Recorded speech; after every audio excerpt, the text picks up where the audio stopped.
tinggalnya di luar negeri, itu punya gaya hidup yang tumbuh tinggi. Ngerasain nggak? Ngerasain nggak? Kalau pulang kampung, ada lah sedikit gitu kan.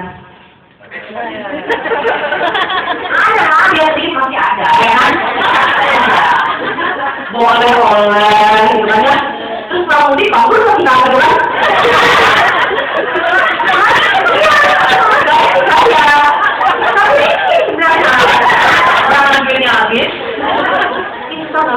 Kalau mau sombong, kaya sekalian. Jadi kalau sombong kaya ya udahlah ya dosa gitu.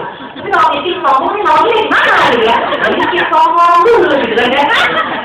Jadi saya selalu khawatir sama ini. Gaya hidup yang cukup tinggi. Oh, di Kuala Lumpur aku perhatikan sepatunya nggak semuanya kayak dia, Pak. Jadi ada ya gitu deh ya Pak ya. Next kan ketemu lagi pastikan sepatumu bagus kalau mau ketemu ibu-ibunya ya. Tapi kalau di Korea ada keren-keren banget sepatunya. Aku mau bilang, parah banget tuh yang namanya anak Korea ya. Jadi ya udah hina-hina. Jadi semakin sepatunya bagus, semakin boleh aku hina-hina. Biasanya gitu ya. Sepatu keren banget. Sambil tahuan lu berapa dia dulu. Karena saya tahu alasannya hidup seolah-olah bergelimang uang. Tapi sebenarnya keren cuma sepatunya doang. Saya tahu banget itu rasanya. Ya, kamu tahu. Gimana tadi? Rezeki yang atur coba? Tuhan. Tapi pada saat uang itu sampai di tangan kita, menjadi pengeluaran, maka yang menurut harus kita. Jadi tadi prinsip pertama, kalau mau nabung harus ada tujuan ya. Prinsip pertama ya Pak, kalau menabung harus ada tujuan. Sekarang prinsip yang kedua, rezeki ada yang ngatur. Udah, tenang aja. Tapi begitu sampai ke tangan kita dan kita harus mengatur pengeluarannya, maka urusannya adalah urusan kita. Jangan kurang ajar sama Tuhan. Tuhan, tolong lagi gimana caranya biar saya bisa nabung. Nggak bisa, kamu yang mau sendiri. Kalau rezekinya dapat pekerjaan di sini, itu sudah ada yang mengatur. Begitu sampai ke tangan kita, kita yang harus urus. Jadi gimana cara ngurusnya? Yuk. Biasanya saya mengajak orang untuk rajin mencatat. Ini adalah yang paling menyebalkan yang bisa Anda lakukan. Kebayang nggak? Terjadi. Berangkat ke sini naik apa? Naik taksi, naik MRT, apa yang Anda lakukan? Bentar ya, bentar, Anda catat dulu ya.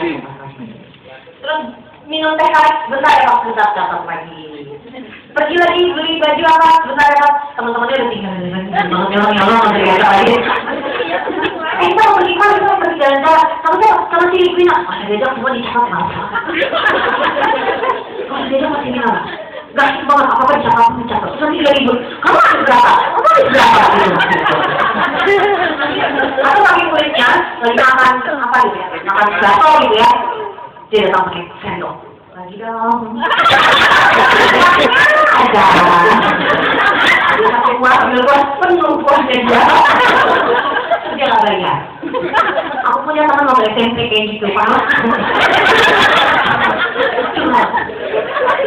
Saking kulitnya ibu bapaknya nggak kasih uang aku, ya udah dia malah pakai sendok kuah dari bakso mentahnya. Miskin aku. Oke. Rajin mencatat ya. Logam yang dilakukan buat apa sih?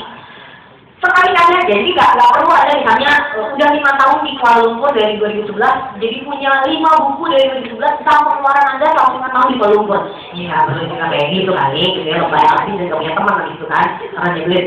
Tapi sekali-sekali kita perlu itu tuh seperti audit untuk lihat sebenarnya pola pengeluaran saya seperti apa. Jadi mencatat itu biasanya perlu saya lakukan kalau orangnya bilang saya tuh susah nabung. Kalau di sini ada yang bilang, enggak, aku gampang. Ya udah, selesai, nggak usah dicatat. Tapi banyak sekali orang bilang sama saya, keluhan nomor satunya, kenapa ya nggak bisa nabung? Nah, biasanya yang nggak bisa nabung itu alasannya karena dia mengalami bocor halus. Aku tuh biasa. Buktikan dengan angka. Jadi gini, manusia itu cenderung bohong, ya. Jadi bahasa Inggrisnya in denial, nggak mau mengakui kalau dia boros. Aku tuh nggak pernah belanja, bawa 3 kantong. Aku tuh selalu jajan. Banyak banget sih kalau ketemu manusia-manusia pemboros di luar sana, itu selalu ngakunya gitu. Aku tuh nggak pernah ngapa-ngapain loh mbak. Tapi kok nggak bisa nabung? Buktikan dengan angka. Ini finance bukan sastra. Ini keuangan. Kalau keuangan buktikan sama angka. Jadi kalau enggak, bisa kamu? Bisa. Berapa kita rumahnya? Ada. Ya berapa? Ada lah. Berapa? Lumayan. Jadi ada ya kalau di print buku tabungan tulisannya lumayan. Enggak pernah. Ini bagaimana? Di print buku tabungan tulisannya lumayan.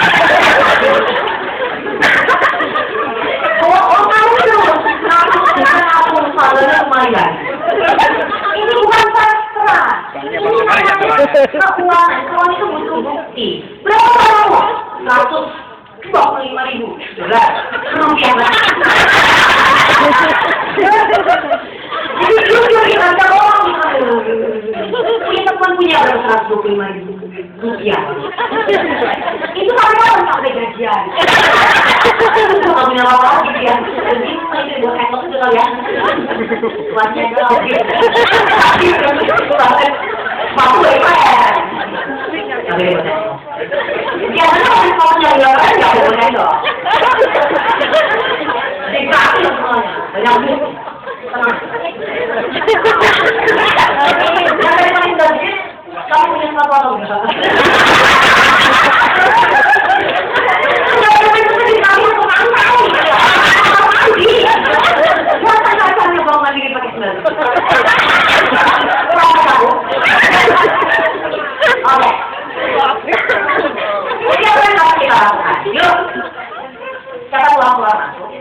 Hitung utang dan dibereskan perlahan. Transfer ke kampung boleh, jangan semua enggak. Saya kan nggak tahu ya perilakunya kalau teman-teman di Malaysia kayak apa. Tapi saya perhatikan waktu ketemu teman-teman di Hong Kong, uang itu ditandur ke kampung itu semua gitu. Jadi dia benar-benar cuma pakai buat dia makan aja.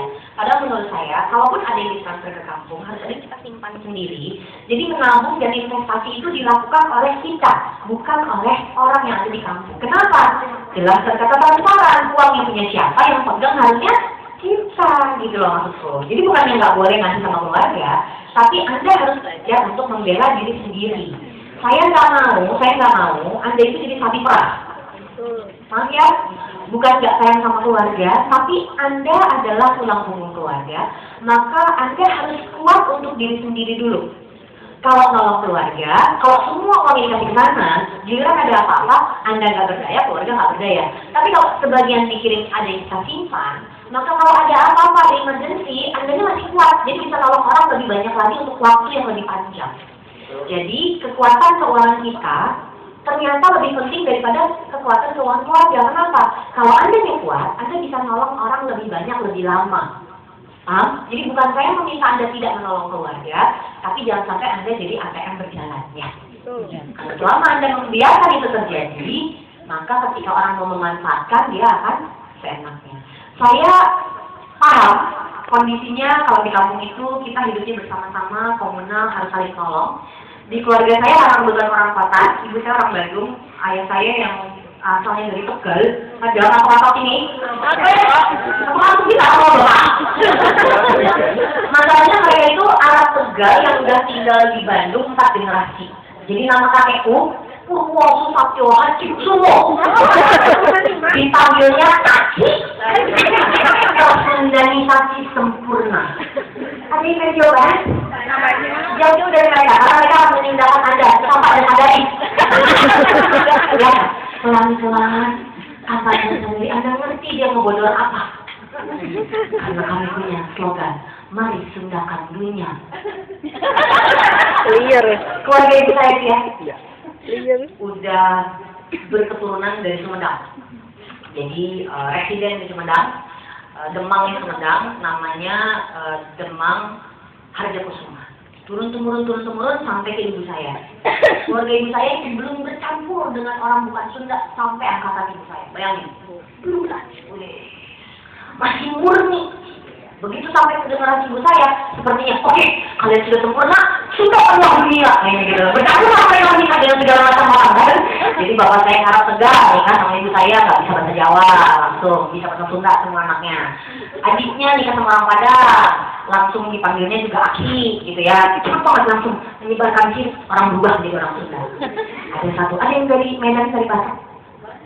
Jauh-jauh kalau ada orang dan selamatkan dirimu ya. Karena ibu saya punya sepupu menikah dengan orang Batak. Jadi saya punya sepupu 2 kali, namanya David Tambunan. Gimana sih orang Batak udah gitu ya. Tapi kalau dia datang ke acara keluarga kami, begitu dia nongol kami semua menjerit, Jadi David Tambunan berubah menjadi Mang Akin. Orang ini dia Sundakan. David Tambunan menjadi Mang Akin. Jadi kalau ke kampung jangan banyak-banyak. Bukan nggak boleh semuanya, tapi harus ada yang kita. Dan kalau ada yang mau minta tolong, perjelas akadnya apa. Jadi di keluarga ibu saya yang orang Sunda itu, kita udah nggak ada, tapi itu udah nggak ada kayak iuran, gotong royong aku tuh udah ada. Mungkin saya ada dulu tuh ada mbak yang kerja di rumah di ibu saya, dia orang Brebes dan dia bagian mesinnya dari kalong. Mbak mau mana hari ini libur? Iya bu, saya tuh mau ke teman saya yang rumahnya di Tomang, saya di Jakarta Selatan, Tomang di Jakarta Barat. Saya mau Jakarta Barat, mau nagih apa? Saya kan dulu waktu dia bangun rumah, iuran teman-teman kampung. Jadi kalau saya bangun rumah, saya nagih juga iuran teman-teman. Oh gitu caranya, di keluarga bapak saya yang orang Tegal itu udah ada kayak begitu. Ya begitu mah urusan sendiri, kenapa ngurusin orang lain gitu ya. Jadi kita udah berkurang banget kehidupan komunalnya, nggak sama seperti yang orang Brebes ini. Di keluarga ibu saya udah nggak ada kayak gitu, tapi berhubung ini orang Sunda, perkalian saudaranya mendekat pisah, kami biasanya lihat kita penginten pulau lagi.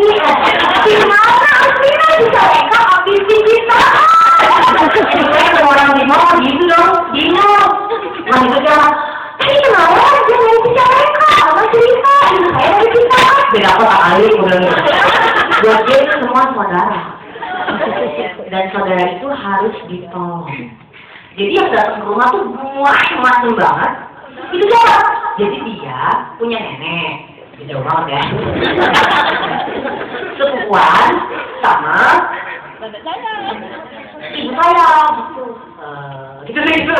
Tinggalnya di mana? Jadi kalau di Cikat, kamu tahu kan ada belok kiri yang ada sawah itu, gue yang di sawah yang mana lagi itu gitu. Atau kalau ditanya, itu yang datang siapa? Minta tolong rumahnya mau rubuh. Terus iya, kan kasihan kalau rumahnya rubuh nih, nggak dong nanti orang ngerti baru masak ya. Dan kita tolong hubungan keluarganya gimana? Kamu tahu makam abah? Ya, nah makam keluarga kita sebelah kan rumah makam dia. Ibu saya tuh